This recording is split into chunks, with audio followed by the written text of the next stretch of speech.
माचिस की तीलियाँ वॉशरूम में जलाने से क्या फ़ायदा हासिल होता है? ऐसा क्या कमाल होता है? इस तरह की टिप्स और ग्रेटर को इस तरह से रगड़ने से क्या कमाल होता है? और क्या फ़ायदा हमको मिलने वाला है इससे?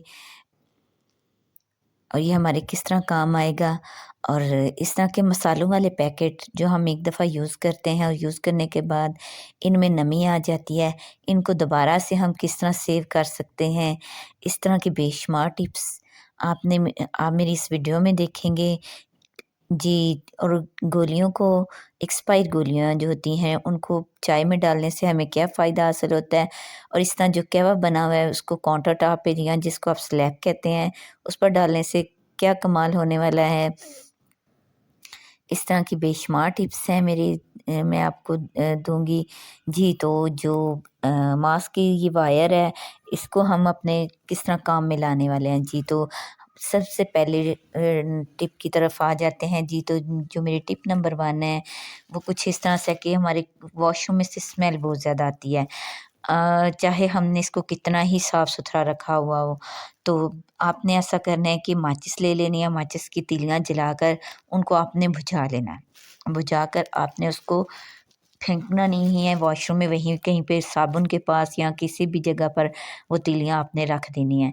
इससे आपके वॉशरूम में से स्मेल नहीं आएगी और ये टिप बहुत ज़्यादा कारआमद है और मैंने भी ये यूज़ किया है और ये 100% वर्क करती है।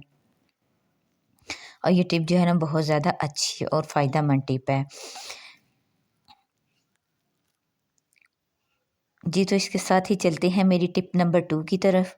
टिप नंबर 2 जो है कुछ इस तरह से है कि हमारे ये जो ग्रेटर हैं, ये हो जाते हैं ख़राब, जिसकी वजह से मूली और गाजर और इस तरह की चीज़ें जो हैं वो ग्रेट करना बहुत ज़्यादा मुश्किल हो जाता है और सर्दियों में हमें इसकी ज़रूरत भी बहुत ज़्यादा होती है। तो आपने ऐसा करना है कि एक फ़ोर्क ले लेना है या कांटा जिसको आप कहते हैं, उसकी मदद से आप जो गाजर जो जिस साइड से ग्रेट करते हैं, मूली ग्रेट करते हैं, उस साइड पे आपने इसको इस तरह से रखना है। अपोज़िट सीक्वेंस में रख के आपने इसको इस तरह से इस पे आपने इस फ़ोर्क को फेरना है और ये आपने अच्छे से दबाकर फेरना है। आपने इस तरह से अगर आप फेरेंगे तो आपका ये ग्रेटर जो है वो बहुत ज़्यादा तेज़ हो जाएगा और आपको की टाइम की भी बचत होगी और गाजर जो है वो ग्रेट करना भी मुश्किल नहीं होगा।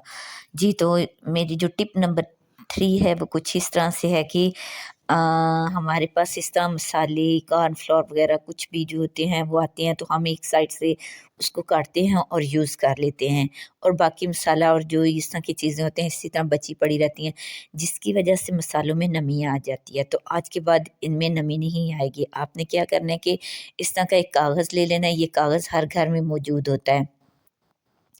और इस कागज़ को आपने इसके ऊपर इस तरह से लपेट लेना है और लपेट कर आपने इसके ऊपर इस तरह से आपको ने इसको सेट करना है और सेट करने के बाद आपने इसके ऊपर इस्त्री फेरनी है। जी, तो इस तरह से आपने ये सेट कर लिया और इसके ऊपर आपने गरम इस्त्री फेरनी है, लेकिन इस बात का आपने ख़ास ध्यान रखना है कि इस्त्री जो है वो शॉपर को टच ना करे। शॉपर को टच करेगी तो आपका सारा काम ख़राब हो जाएगा और शॉपर फट जाएगा और आपको फिर दोबारा नए सिरे से सेव करना पड़ेगा। और ये टिप इतनी ज़्यादा कारआमद और यूज़फुल है कि मैं आपको इसके बारे में कुछ नहीं बताऊँगी, आप खुद देखेंगे और हैरान रह जाएँगे कि ये टिप कितनी ज़्यादा यूज़फुल है। जी, तो ये देखें, नमक हो, मिर्च मिर्च मसाला हो या कोई भी मसाले वग़ैरह या कोई भी चीज़ हो, तो वो इस तरह से आप सेव कर सकते हैं और ये ज़ाया भी नहीं इस तरह से होते और आपके दोबारा जब भी काम में आए, आप लाना चाहें तो ला सकते हैं। जी, तो ये देखें, मैं आपको उल्टा कर भी ये दिखा रही हूँ कि ये टिप कितनी अच्छी वर्क करती है। उम्मीद करती हूँ कि आपको मेरी ये टिप भी पसंद आई होगी। तो चलते हैं टिप नंबर 4 की तरफ, जो कि इस तरह से गोलियों को लेकर है कि चाय में डालने से उनसे क्या फ़ायदा हासिल होता है।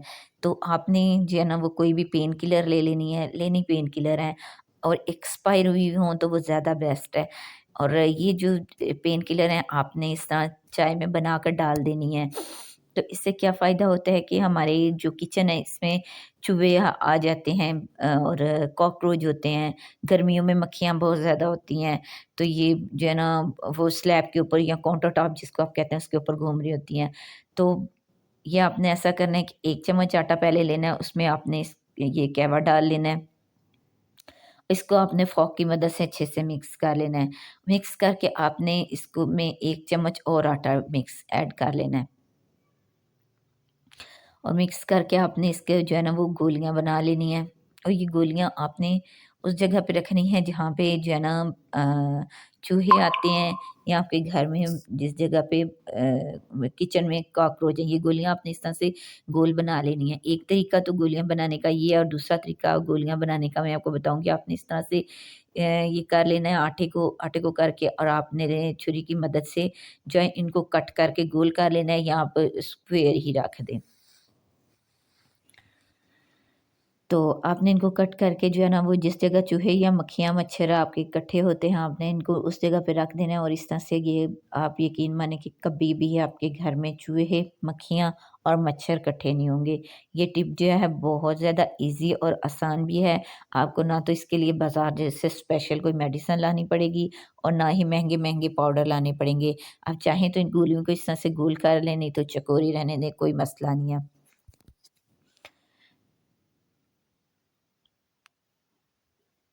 आपके घर में, किचन में, कमरों में जिस जगह भी ये जो है चूहे आते हैं ये वहाँ पर आप रख दें, तो ये बहुत ज़्यादा फ़ायदेमंद है क्योंकि एक्सपायरी हुई गोलियाँ बहुत ज़्यादा सख्त वर्क करती हैं। जी, तो इस तरह से स्लैब पर आपने कहवा डाल देना है, रात के वक़्त जब आप काम करके और फ़ारिग हो जाएँ, कहवा डाल दें और इसको आपने टिश्यू पेपर की हेल्प से हल्का-सा रगड़ लेना है, रब कर देना है, बहुत गीला-गीला छोड़ना है, बहुत ज़्यादा रबिंग नहीं करनी। आपने करके इसको छोड़ देना है। तो इससे जो होंगी कॉकरोच वग़ैरह वो जब वो आपकी स्लैब पर नहीं घूमेंगे। जी, तो टिप नंबर 5 मेरी कुछ इस तरह से मास्क को लेकर है, आपने मास्क की ये वायर निकाल लेनी है। हमारे किचन में बहुत ज़्यादा जो होते हैं वो इलेक्ट्रिक अप्लायंसेस होते हैं, जिनकी जो तारें हैं वो इधर-उधर बिखरी हुई पड़ी हुई होती हैं। जैसे चार्जर हो गया या फिर कोई भी किचन के जो ग्राइंडर जूसर इस तरह के जो होते हैं उनकी जो तारें होती हैं वो इस तरह से बिखरी हुई होती हैं, ये चार्जर वगैरह की तारें बिखरी हुई होती हैं, आपने इस तरह से वो वायर निकाल लेनी है और इसकी हेल्प से आपने इसको इस तरह से मूव करके तार को इकट्ठा कर लेना है। ये देखिए अब जो है ना वो चार्जर ना बिखरा हुआ है, ना इसकी तार इधर-उधर गिरेगी। जी, तो टिप नंबर 6 मेरी कुछ इस तरह से टमाटर को लेकर है। हम घर में ऑमलेट तो बनाते हैं और इसका जो टमाटर है हाफ़ जो बचता है उसको हम जो है फ्रिज के निचले हिस्से में रख देते हैं। निचले वाले खाने में रखने से टमाटर जो है वो ख़राब हो जाता है, उसमें नमी आ जाती है। तो आज के बाद आपने टमाटर को नीचे वाले खाने में नहीं रखना बल्कि आपने ऊपर वाले खाने में रखना है। उम्मीद करती हूँ कि आपको मेरी ये टिप्स पसंद